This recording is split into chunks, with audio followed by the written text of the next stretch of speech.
চক্রবর্তী বাবু, ওরা আপনার নামে যা তা কথা বলে এসেছে।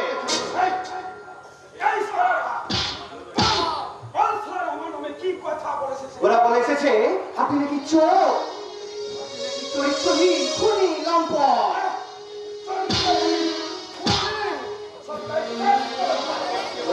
ওরা মার খেয়ে লুকিয়ে পড়েছে বলে ওদের আপনি ছেড়ে দেবেন না চক্রবর্তী, কারণ ওরা যে কথাগুলো ওই দুটো দুটোকে বলে এসেছে সেটা আমি নিজের কানে শুনেছি এবং ওদের বেরিয়ে আসাও দেখেছি। সব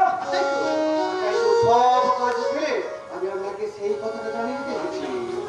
আপনি যে আমার কি উপকার করলেন বসন্ত বাবু, তা ভাষায় প্রকাশ করা। ভাষায় প্রকাশ করার দরকারই নেই, আপনি আমাকে টাকায় প্রকাশ করো।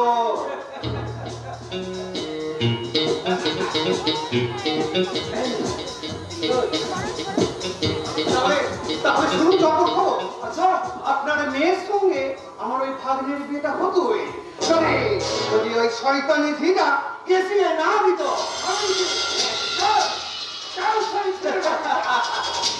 আপনি নিশ্চিন্তে থাকো, আমি আপনাকে 5 দিনের মধ্যে জানিয়ে যাবো ওই ঝিমাগিটা আসলে কে। আমার নাম বসন্ত, আমার জীবনের নাম বসন্ত। ঝিমাগিটা দেখে এরা নিশ্চয়ই জানে। বল বল সেই ঝিমাগিটাকে।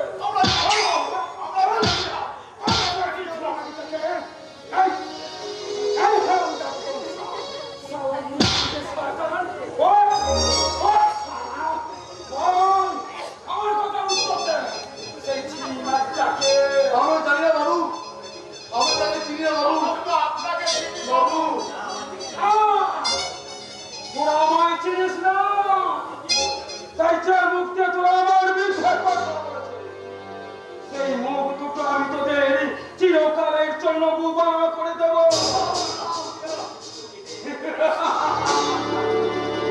ওদের জিভ দুটো কেটে আমি কুত্তার মুখে ছুঁড়ে দেব।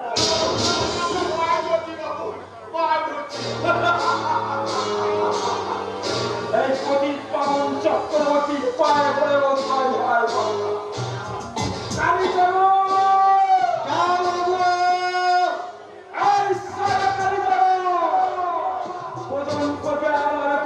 হাত ভাঙার জন্য তো গাছা শক্ত করি না।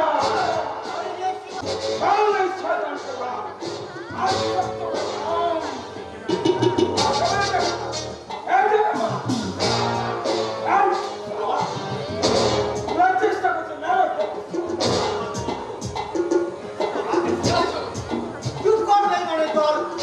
বাবু মনকে বাবুর সঙ্গে হেগো হারাবে, নরকে আমাদের জায়গা হবে না।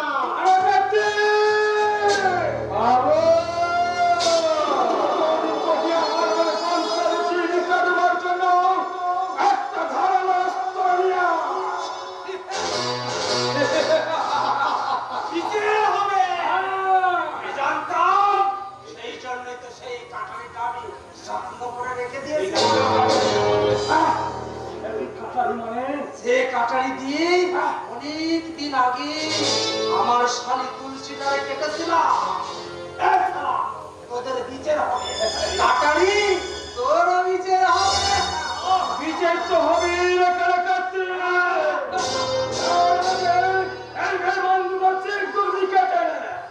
হ্যাঁ, পাপ করেছিস, শাস্তি তো পেতেই হবে। কটা বাজে বাবু? ঠিক সময় ঘন্টা পড়বে, ঘন্টা। তারপরে শুরু হবে বিচার, কামের বিচার, পাপের বিচার, পাপের বিচার।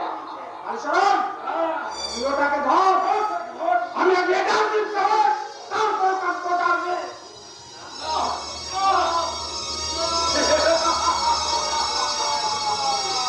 সেই মন্দিরকে চিরকালের জন্য বুবা করে দে। আমি ভিতরে যাচ্ছি, ওরা দুজনে দুটোকে টানতে টানতে কালকে বালমণিকে রাস্তায় ছেড়ে মানুষের বিরুদ্ধে মুখ খোলার কি ভয়ঙ্কর পরীক্ষা।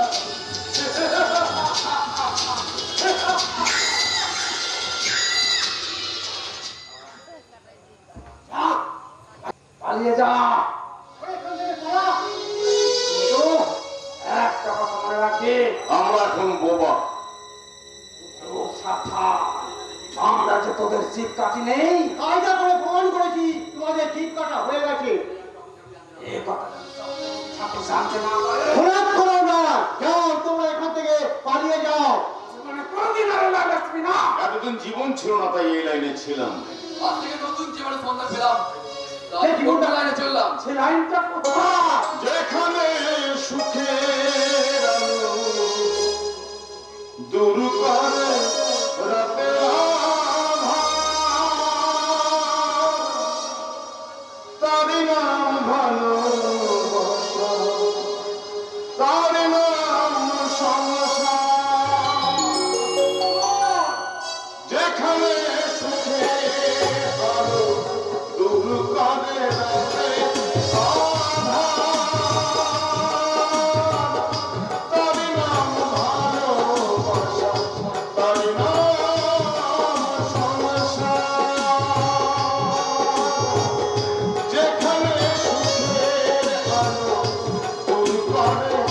রাতের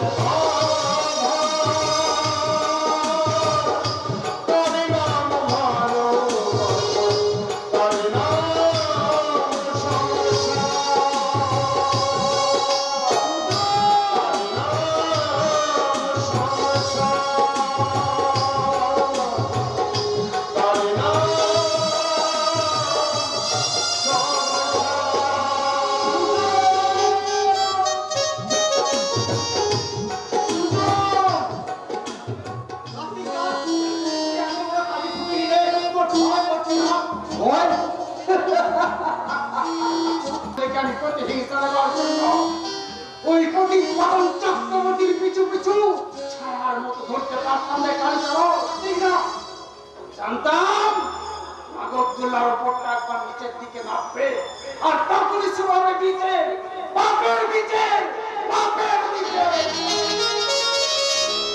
বাপের বিচার হয়, কিন্তু বাপের বিচার কে বাপ কে বেটা? কার্তিকদা, সেদিন দাঁড়াবার বাড়িতে সেই ঝিটাকে দেখে তোমার হাত থেকে মাছটা পড়ে গেছিল কেন? আমার মাথাটা ঘুরে গিয়েছিল। তোমার মাথা ঘুরে গেল, আমার মাথা কিন্তু ঘোরেনি কার্তিকদা। কালীচরণ, তুমি কে? কে বাবা? আমি এই ঝুমুর দলের সর্দার, তোমারই মতন একজন গরিব মানুষ। আমার এক হাতে জীবন, এক হাতে মরণ। আমার নাম কালীচরণ। একই কথা বলে গেল, এক হাতে জীবন এক হাতে মরণ। এই কথাটার মানে কি? তবে কি সামনে যে বিচার হবে ও কি সেই বিচারের একজন সাক্ষী? না না না না না, তার পক্ষে যেমন আমার সঙ্গে তুলসীর দেখা হওয়ার ব্যাপারটা জানতে পারেনি, ও কি তেমনই কেউ? না না, ও সারা সাক্ষরকে এদিকে আসছে, আমি এখন পাওয়ার। কোথায় যাচ্ছিস রে কানাকাতে? ঈশ্বর নিতে গো বাবু, ঈশ্বর নিতে। এই কাটারে দিয়ে পেঁচিয়ে পেঁচিয়ে ওদের জিভ দুটো কাটতে হয়েছে, তো তাই আমার খুব কষ্ট হয়েছে বাবু। এমনি কষ্ট হয়েছিল সেদিন আমি এই কাটারে দিয়ে আমার শালি তুলসীটারে আমি টুকরো টুকরো করে কেটেছিলাম। তুই সত্যি তুলসীকে কেটেছিলি? হ্যাঁ বাবু, হ্যাঁ। এই কাটারে দিয়ে টুকরো টুকরো করে কেটে ওই নদীর জলে ভাসিয়ে দিয়েছিলাম। জানেন বাবু, প্রথম এই কাটারে দিয়ে যখন তুলসীর গলায় চোখ মেরেছিলাম, প্রথম আমি তুলসীটা সে কি কান্না। বললে বিশ্বাস যাবেন না বাবু, যেদিন থেকে আমি তুলসীরে কেটেছি সেদিন থেকে বিরাট রাতে আমি স্বপ্ন দেখি তুলসী তেমন হচ্ছে। তুমি দেখে নিও মনাই, যার লেগে আমাকে অকালে মরতে হয়েছে, সেই পতিত পালন চক্রবর্তীর বিচার একদিন হবেই হবে, বিচার হবে। আর কি তার বিচার করবে জানে? তার ছেলে বাপের বিচার, বাপের বিচার।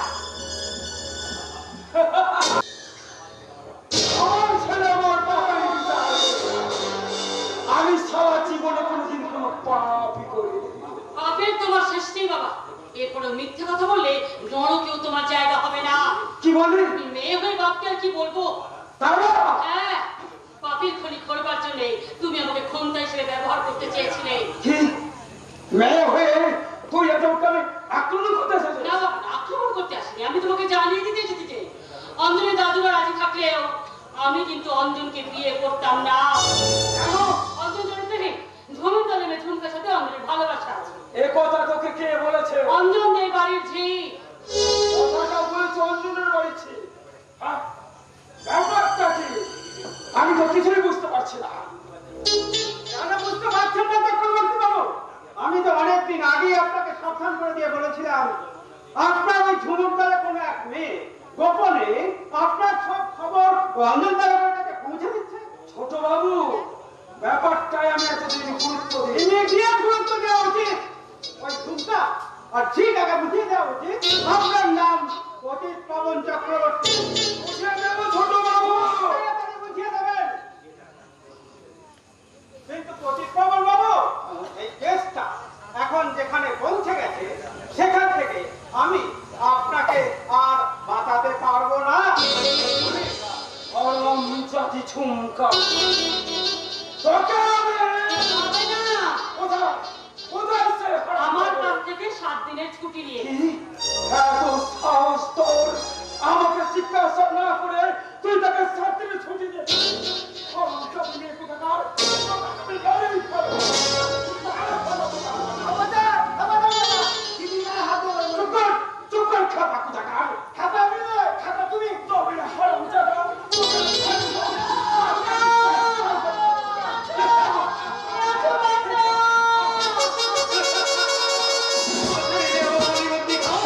তুমি বাংলাদেশ নবাব হচ্ছে গুলি খাও, এখন চিন্তা আসবে। তুমি তোর গলা টিপে যাচ্ছে অলিবন্দি খাও, কিন্তু পারেনি। হাতে আর হাতে এসে পড়েছি আমি বাংলার তৎপর থেকে নবাব হচ্ছে গুলি খাও।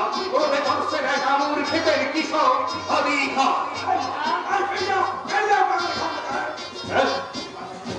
আমি খবর নই, আমি যাহা হব না জানাব, তাই আমার আদেশ এদের পথে ঘাটে গ্রামে গঞ্জে ঘরে সংসারে যেখানেই পাবে যে আত্মত্বের দুর্গন্ধ সেখানেই আমার নামে হুকুম জারি করবে, বলবে যে আত্মত্ব খতম, এদেশের সাম্প্রতিকতা বীজ ছড়ানো চলবে না।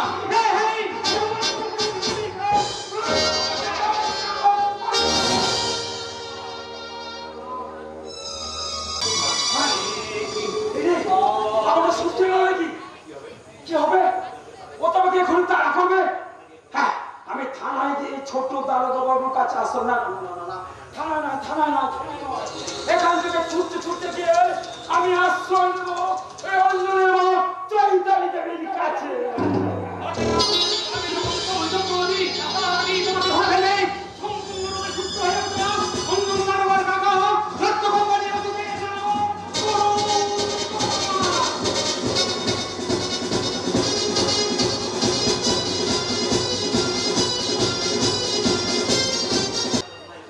এইবার তোর বোনাই এসে বলে গেল ওই অঞ্জলি কাকা নাকি ভালো হয়ে গেছে। সে নাকি দাদার প্রতি খবর সকল থেকে তারা করে ছুটে গেছে। আর তারা খেয়ে সকতি ঠাকুর নাকি এই বাড়ি থেকে আসছে। আমার কি হবে? আমি বরং অ্যাক্সিডেন্টে কোয়ার্টারে ভিতর চলে যাই। কোথায় পারবি না হারামজাদে পড়ে গেছে। আমার অতীত জীবনের ইতিহাস মেনে তুই আমার অনেক সর্বনাশ করেছে। তাই তাই তোর চুলের মুঠি ধরে তুলসীর মতো তোকে খুন করব।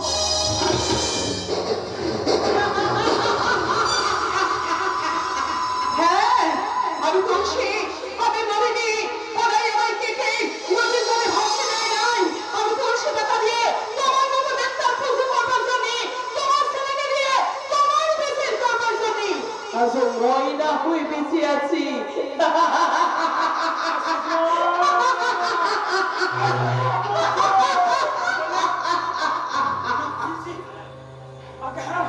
তুলসী ওর নাম ময়না নয়, তুলসী দাসী। ময়না সেজে নিজের আসল নাম হারিয়ে ও আপনাদের কাছে কলঙ্ক ঢাকার চেষ্টা করছে। না, না দাদা বাবু না, আপনার ওই শয়তান লোকটার একটা কথা বিশেষ যাবে না। ওই লোকটা সব বেশি কথা বলছে। কি? মিথ্যা কথা বলছি? তুই আমার গ্রামের বাড়িতে ঝিয়ের কাজ করতিস না? পাড়াটা পাল উঠছে ছেলের সঙ্গে ঢলাঢলি করে, কুমারী অবস্থা, অবৈধ সন্তানের মা হয়েছিল। এই গ্রামের লোক তোকে কলিতা বলে গ্রাম থেকে তাড়িয়ে দেয়। তাড়িয়ে দেবো? আমরা আজই এই গণিকাকে বাড়ি থেকে তাড়িয়ে দেবো। শুধু এমনি তাড়াবো না, ঠেকিয়ে তাড়াবো। শুধু ওকেই তাড়াবেন না, সেই ঝুমুরালি ঝুমকাকেও তাড়িয়ে দেবেন। সেই ঝুমুরালি ঝুমকা হোক এক প্রকার গণিকা। আপনাদের ছেলে অঞ্জন সেই গণিকার প্রেমে হাবুডুবু খাচ্ছে।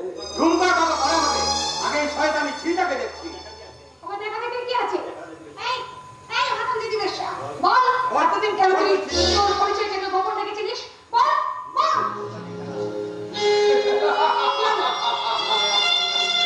বড়বাজির খেলা শুরু হয়ে গেছে। এবার পুরুষ পুরুষ হয়ে যাবে স্যার ওই অঞ্জন দারোগার বাড়িতে। আর সেই অবকাশে সমস্ত অস্ত্রাগার সম্পত্তি লইতে পেরে সারাই ভবন নাচে পালিয়ে যাবে।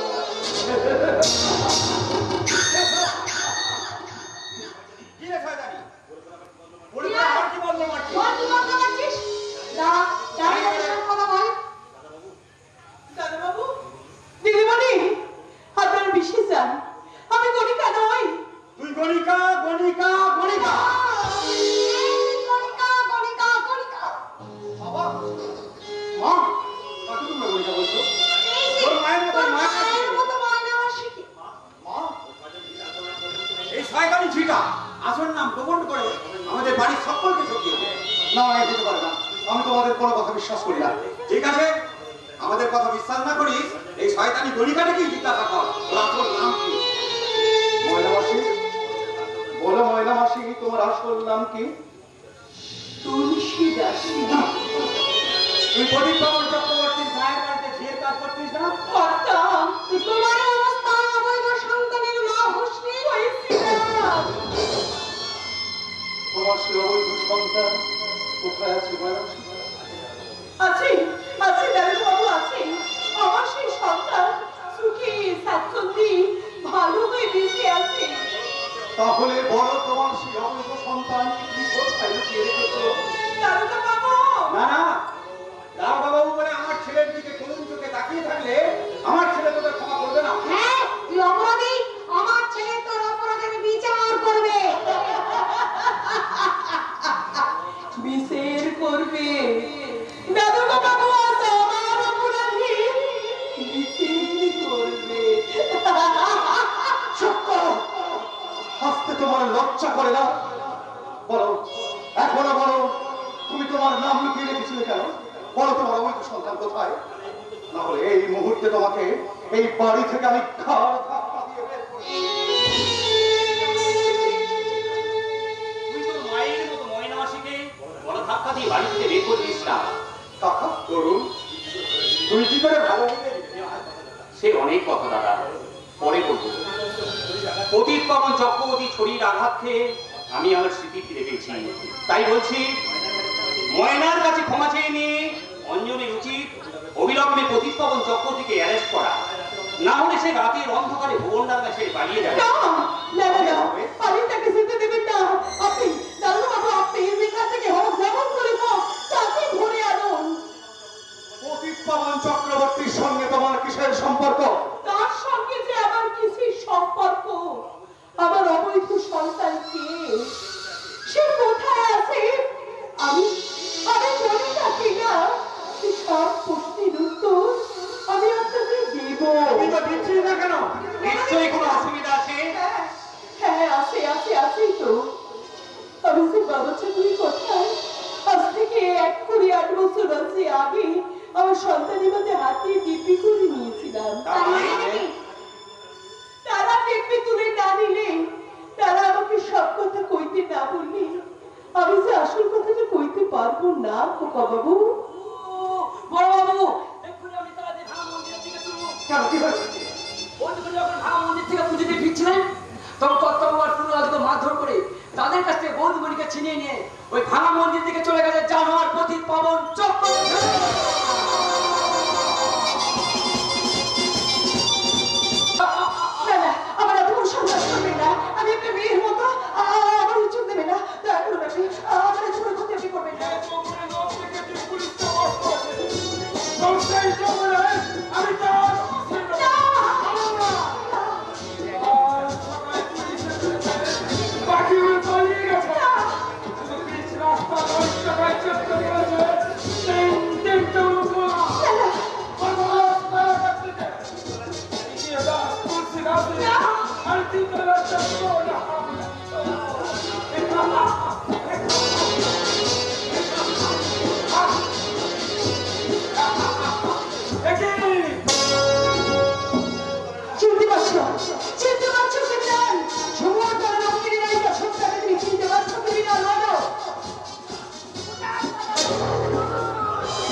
বেশিক্ষণ আপনি থানার বাইরে রাখবেন না, নিয়ে যান, ওনাকে নিয়ে গিয়ে তাড়াতাড়ি হাজতে পুরে দিন। আমি ভগবানের কাছে শপথ করছি, জীবনে আর কোনোদিন কোনো পাপ কাজ আমি করিনি। সারা জীবন কুকর্ম করে যত কালো টাকা আমি জমিয়েছি তার সবটাই আমি সরকার বিতরণ করব।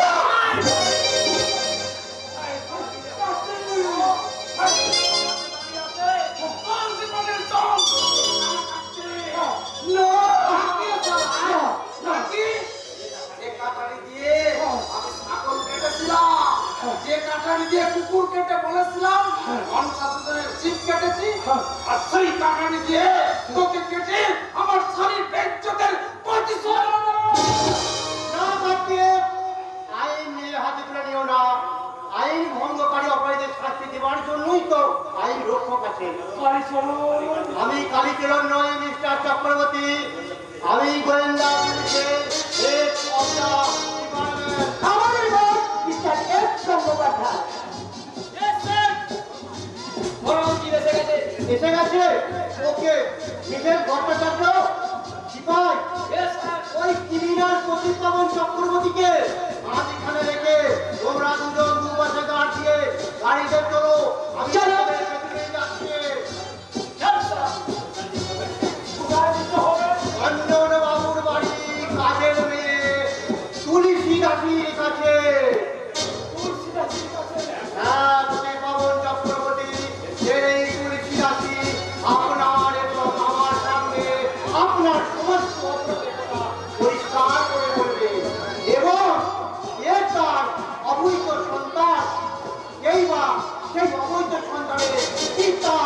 তারপর তো শুরু হবে নিচে পাপের নিচে পাপের নিচে।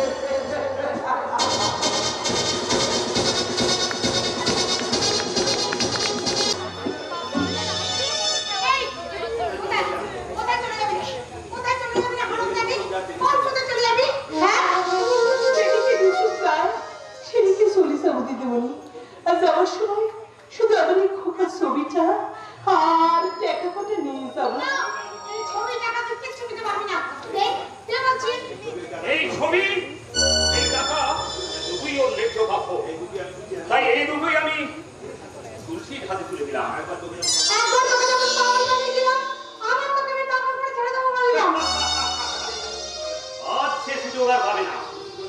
নতুন করে গজিয়ে ওঠা এই সংসারের সবুজ পাতাগুলো চিবিয়ে খেতে চাইলে তোমার ভাইয়ের মতো ছাগল আর তোমার মতো ছাগলিকে আমি আমি খাট ধাক্কা দিয়ে বাড়ি থেকে বের করব। কি বললে? এখনো তো তেমন কিছু বলিনি। আগে বাবা, বন্ধু, কাকা ডাক্তারখানা থেকে ফিরে আসুক, অঞ্জন ভাত গাছ পিটিয়ে থানা থেকে ফিরে আসুক, তারপর তোমাদের দুই ভাই বোনের চরিত্রের হাড়ি আমি হাটের মাঝে ভেঙে দেবো। তারপর সেই চরিত্র ভাঙার টুকরোগুলো আমি একটা একটা করে নিয়ে নিয়ে দেখবো আমার নাটকের দৃশ্যের পর দৃশ্য।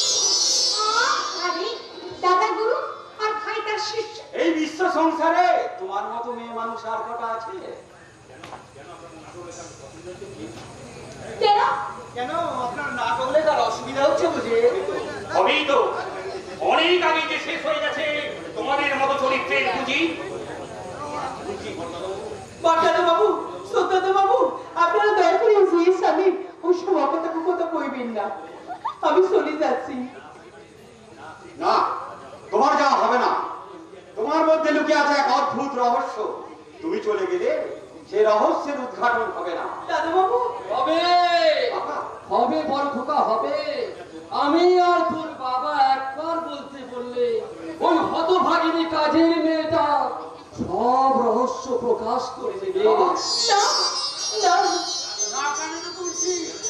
কেন যে না বললাম নাকি আপনারা বুঝতে পারছেন না?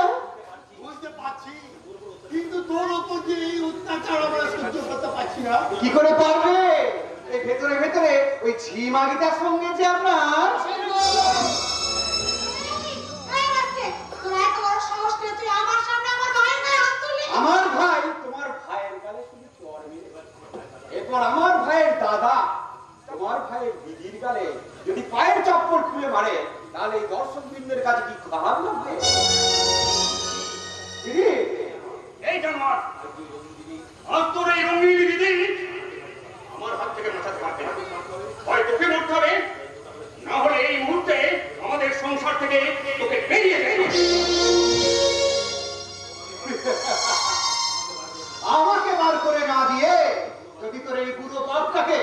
আর ওই ঝি মাগিটাকে ফেল করে দিতে পারছে। দিদি বাকি কথাটা তুই বলে দে। শ্বশুরের বিপক্ষে দাঁড়িয়ে আমি আর কি বলবো? তবুও বলছি, শোনো, তুমি তোমার বাবাকে ভালো করে জিজ্ঞাসা করে দাও যে গলির ভেতরে কি অন্ধকারে ওই ছিটার সাথে কি গুজুর গুজুর ফুসুর ফুসুর করে। আরে শুনুন দিদিমণি, না না তুলসী, এখন হয়, এখনো সময় হয়নি। কিসের সময় হয়নি? আসল কথাটা বলো, কেন সময় হয়নি? এখনো যে অঞ্জন আসেনি, এখনো যে তার বউ সুচরিতা আসেনি। না, খবরদার, যাকে তাকে আপনারা নাক বউ বলে মানবেন না। একটা ঝুমুর দলের ঝুমুরানি কখনো আমার অঞ্জনের বউ হতে পারে না। তোমার মতো রঙ্গিনী মহিলাকে যদি আমার দাদু ঠাকুমা বউ বলে মেনে নিতে পারে, তাহলে আমার স্ত্রীকে তুমি বৌমা বলে মেনে নেবে না কেন? কি বলে অঞ্জন? দাঁড়াও দাঁড়াও, তার আগে আমি একটু ভেবে দেখি। দাদু, বাবা, কাকা, তোমরা সবাই শোনো। যে ভদ্রমহিলা আমাকে তার ছেলের বউ বলে মেনে নিতে পারছেন না, তিনি কি জানেন যে তার মতো অসভ্য অভদ্র মহিলাকে আমি আমার শাশুড়ি বলে মেনে নিতে পারবো কিনা?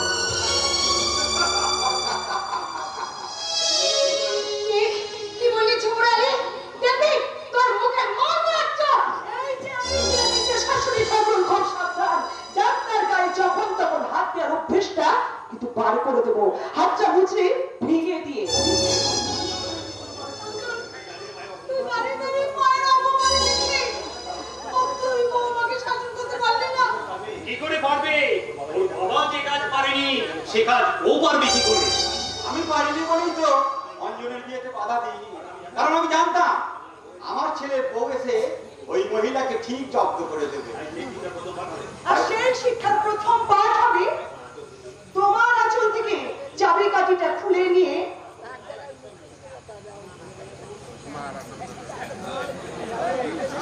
আমার আঁচলে বেঁধে নেওয়া। অঞ্জন, ওই তোর সব হলো। এই মা তোর কেউ নাই। তুমি ওর কেউ নয়। কি বললেন? ঠিকই বলেছি, অঞ্জন বৌমার ছেলে নয়। তাহলে অঞ্জন, এই অঞ্জন আমাদের আসল নাতি নয়।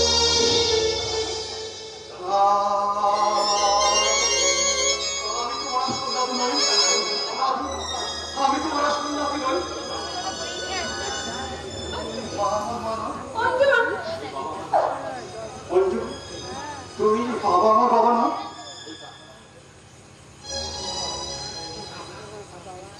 কাকা আমার কাকা নয়? তাহলে কে আমি?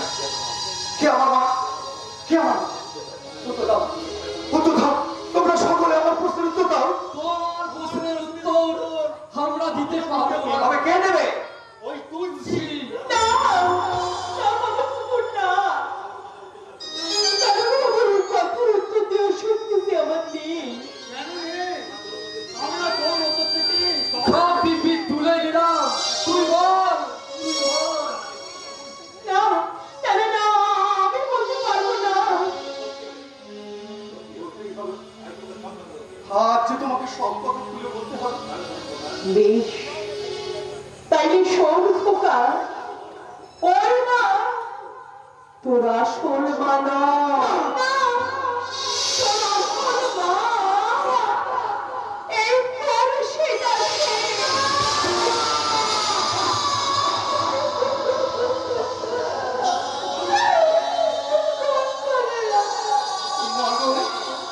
তুই ঠিক, তুই জানিস, তুই গুপ্তক জানিস, তাই গুপ্তক করে।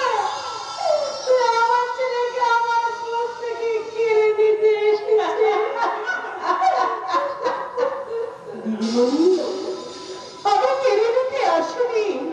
আমি জানি যাকে দান করা যায় তাকে কখনো কেড়ে নেওয়া যায় না। তাই যদি হয়, তাহলে যা তুই দান করেছিস তা তুই কেড়ে না নিয়ে এখান থেকে চলে যা। যাবো, যাবো দিদিমণি, যাবো। আমি চিরকালের জন্য এখান থেকে চলে যাবো। আমি যাবার আগে আমার খুব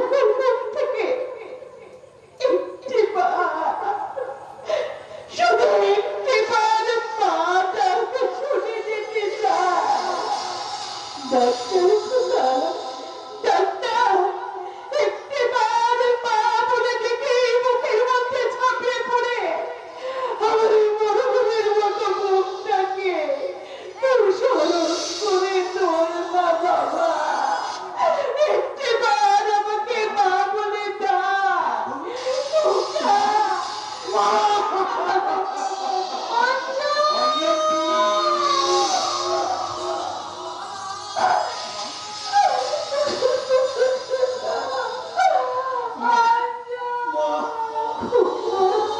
অঞ্জন তুই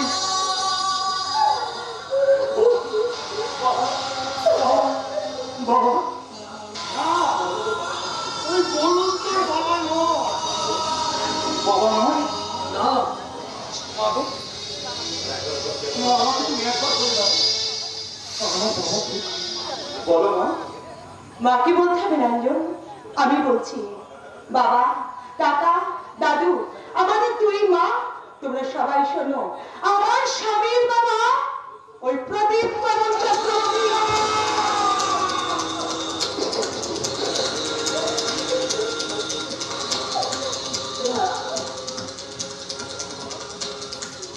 আরে ভগবান, আমি কি আর শেষ কয়েকটা ছবি করো ছবি? না, এই কথা আমি ভাবতে পারছি না। মা, মা গো, তুমি আমাকে বলে দাও না। এখন আমি কি করব? ভেঙে পড়ছো তো রঞ্জন, আমার করে ভেঙে পড়ছো কেন? তুমি একজন পুলিশ অফিসার, যাও শক্ত হাতে তুমি তোমার দায়িত্ব পালন করো। সুচরিতা, মনে রেখো রঞ্জন, আইনের চোখে সবাই কিন্তু সমান। যাও অ্যারেস্ট করো। Yes ma'am. কত পলাশ? Yes, sir. অ্যারেস্টেড।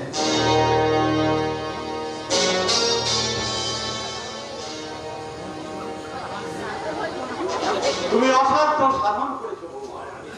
তাই আমি তোমার কাকা এবং তোমার দুই মা এবং সমস্ত দর্শক মন্ডলী সকলে মিলে করহাত জোরে বলছি, তুমি ধন্য, ধন্য তুমি বৌমা। তোমার পায়ে নমস্কার।